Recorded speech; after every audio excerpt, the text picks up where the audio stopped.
యాంకర్‌గా తెలుగు బుల్లితెరలో ఎన్నో షోస్‌ని చేశారు Anasuya. 'Jabardasth' comedy షోతో popularity సంపాదించి ఇప్పుడు సినిమాల్లో అద్భుతమైన పాత్రలు నటిస్తున్నారు అనసూయ భరద్వాజ్. ఇటు ఫ్యామిలీ లైఫ్‌ని, అటు కెరీర్‌ని ఎంతో చక్కగా మలుచుకొని ఎంతోమంది ఆడవారికి ఆదర్శంగా నిలిచారు అనసూయ గారు. అనసూయ గారు తన 40వ పుట్టినరోజు సందర్భంగా అనాథాశ్రమంలో పిల్లలతో తన పుట్టినరోజుని సెలబ్రేట్ చేసుకున్నారు. తన భర్త సుశాంత్ భరద్వాజ్ గారితో కలిసి అక్కడ పిల్లలందరితో సరదాగా ముచ్చట్లు చెప్తూ, ఆడుతూ, పాడుతూ ఎంతో ఆనందంగా సమయం గడిపారు అనసూయ. తన పుట్టినరోజు సందర్భంగా పిల్లలందరికీ స్వీట్లు, పుస్తకాలు, బట్టలు మరియు భోజనం అందజేశారు అనసూయ.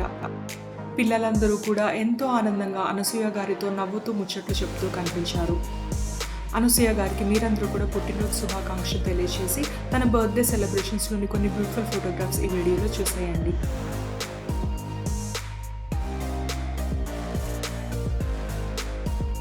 ఈ వీడియో నచ్చితే తప్పకుండా లైక్ చేయండి. Subscribe to my channel cinema పిచ్చోళ్ళు. Thank you for watching.